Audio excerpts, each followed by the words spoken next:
Welcome to Methodically Processing Systems.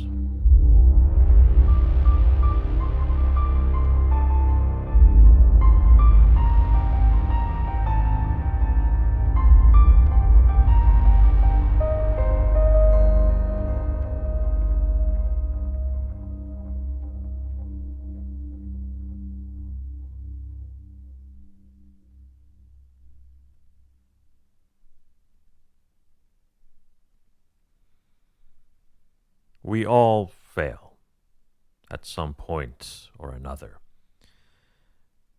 We fail because we do stupid things or because bad things happen. And bad things can cause more bad things to happen. If you just got some bad news from your doctor, you are more likely to have an accident on the drive home because you're not thinking very clearly. Our very physical being is geared for failure. Even when we have the wildest success, this is called, in the psychology circles, the hedonic treadmill. The hedonic treadmill ensures that no matter what success you find, you get reset back to your mental resting state. If you find yourself rich, you start to worry about how you'll lose all of your wealth. Or you'll start to wake up in the middle of the night and wonder how the world will end. Or maybe more trivial things might keep you up at night, like what the world might think of you one day, or even what the world is thinking about you or thinking of you at this very minute. Or maybe your thoughts look to the future, wondering what legacy you might leave behind. You see, failure is one of those constant things. It haunts every human's existence from the beginning of our lives to the bitter end. It's always there. It's always a threat, and it's looking to get us. It's the nature of life. Life itself is the exception. It is the rebellion against failure. Failure is one of those things that comes before success, and it's one of those things that comes after success.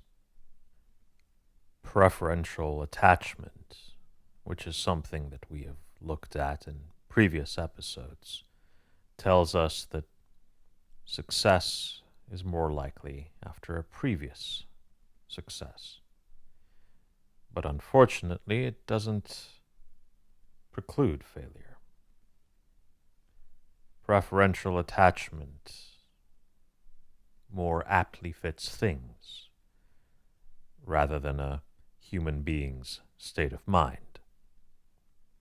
Your state of mind resets back to its baseline rather quickly.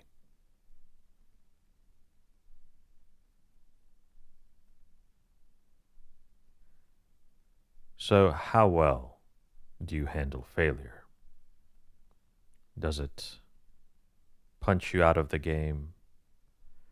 Does it not bother you at all? Does it make you stronger? What about failure that happens again and again? What does repeated failure do to your psyche? Our reaction to failure is what determines our ability, or more accurately, our probability for success. You see, a person who is knocked out by failure can't ever win because they're no longer in the game. And a person who does not care either way may continue to do the same things that bring about failure, and they do so without much care.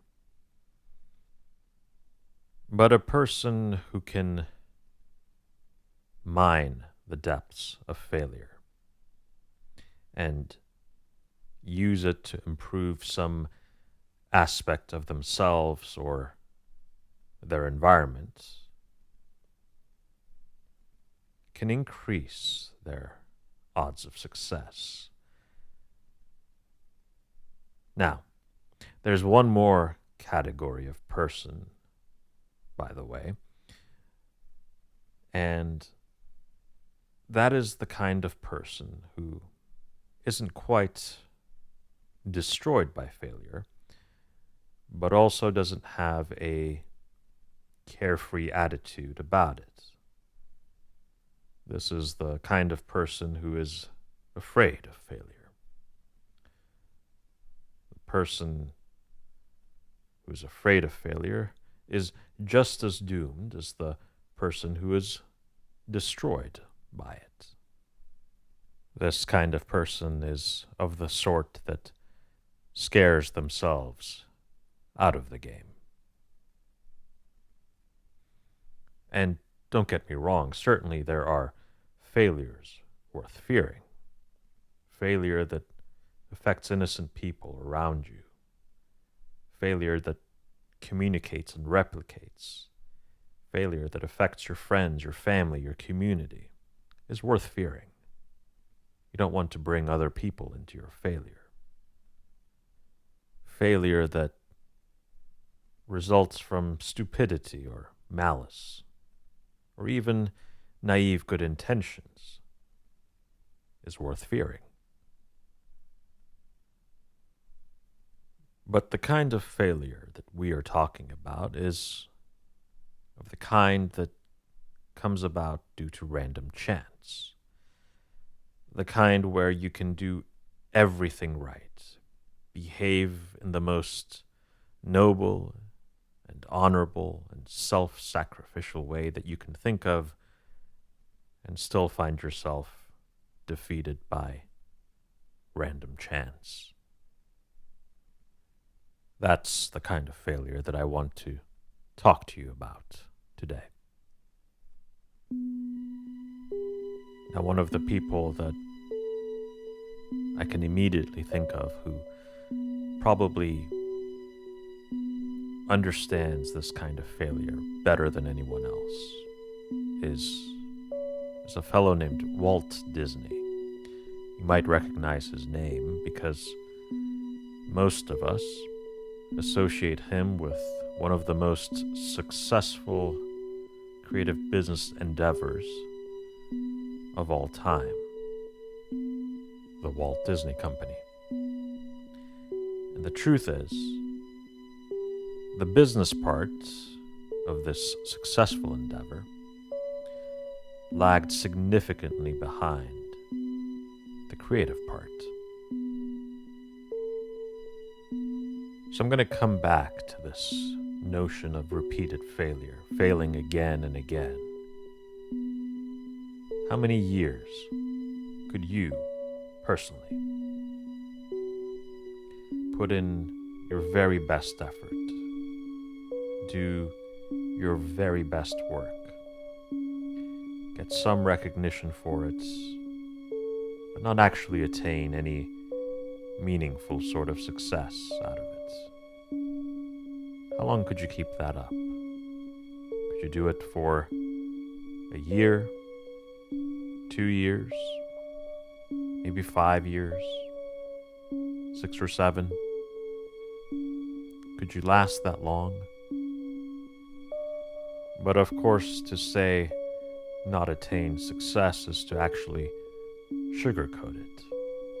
How long could you persevere while not only not attaining success, but while losing money and digging yourself into a hole, accruing debt year after year, day after day? How long could you keep that up? Again, putting in your best and hardest effort, 3 years, maybe 6 years, 9 years, 10 years. Walt Disney persevered for close to 18 years.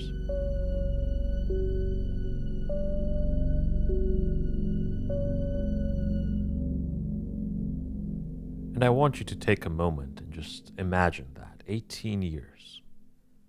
Consider how old you are as you listen to this episode. Take your age and add 18 years to it. Think of all the plans you have for the next 18 years. How old will you be by then? And now imagine you put in your best and hardest effort for those 18 years until you reach that older age, whether it's 38 or 75, and all you have to show for it is a mountain of debt and a financial mess. How long could you keep it up before quitting? Could you pull off 18 years? Mr. Disney's famous success, of course, began with Snow White and the Seven Dwarfs, which released in 1938. It was the world's first full-length animated motion picture. It arrived 18 years and probably over 400 well-put-together short cartoons, a bankruptcy, and constant hemorrhaging of cash, the piling up of debt, after Walt Disney had first gone into business for himself. Virtually everything that Disney had done up until that point had either bled money or not moved the needle in a positive direction to any significant degree. But Snow White blasted away his company's financial problems. It changed the nature of his company. If you recall the glass of champagne from our preferential attachment episode, gases dissolved in a liquid need an imperfection in the liquid or in the glass to form a first bubble around. Snow White, this full-length animated motion picture, put a scratch on the bottom of the Disney champagne glass, so to speak. She provided the success that would beget more success for Walt Disney and his company. And still, Snow White wasn't necessarily a miracle. It certainly didn't solve every problem. It didn't guarantee that everything to come would be a stunning success. But it gave Disney and his company a much stronger starting position. They were no longer on the brink of total failure in the event that a future project didn't end up paying off. They finally had a safety net, a cushion against potential harms that could occur. And of course, the sort of thing that widespread fame can get you, the magnetic pull that we call preferential attachment. Snow White is the kind of thing that investors like. If you're an investor, you look back at something like Snow White and you say, sure, I'll fund whatever it is, the next thing it is you're doing, because you've proven there is money in this and I can get back my investment. And if you are, of course, the audience to these creative endeavors, you are more likely to want to see the next picture because you have a good idea about its quality, based on the last picture. That's the power of preferential attachment. It's why there are so many sequels and franchises in the world, and all manner of properties that are tapping into this quality of systems. The mind, however, is a different beast.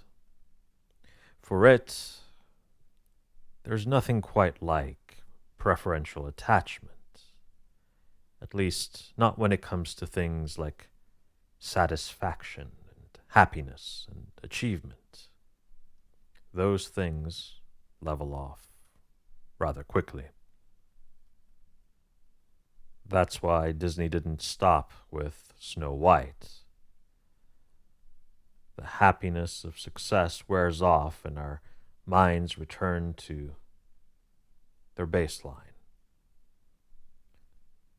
It sounds disheartening, but it reflects the adversarial nature of our environment. If we were blissfully happy all the time, we wouldn't be around very long. We'd be unaware of the nearest threat, and we'd get offed. As we established in the previous episode, avoiding getting offed and staying in the game is the only guaranteed way to success. Staying in the game is the process of enduring the relentless failures and adversity that doesn't punch you out. Staying in the game is what Mr. Disney did for those 18 years. As chance and luck failed to deliver the kind of success that we would expect to be symmetric to his astounding efforts, his hard work, and his creativity.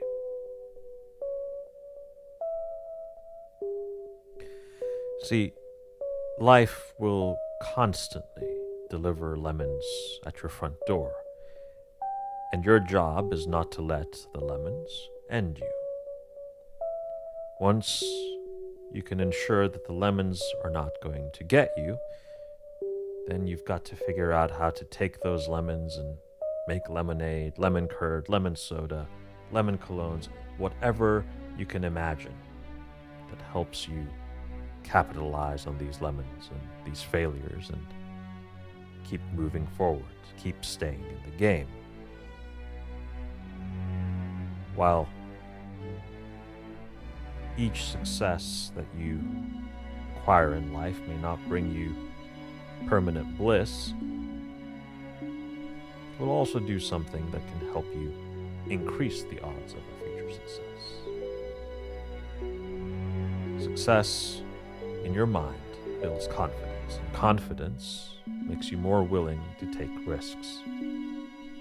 Success is a function of risk and conditional on your ability to take the said risk. And what is taking risks but having the courage to fail again and again without exiting the game?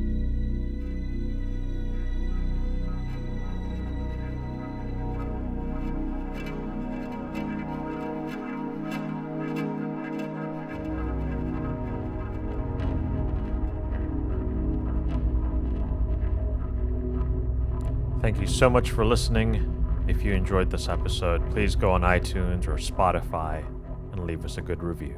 Thank you.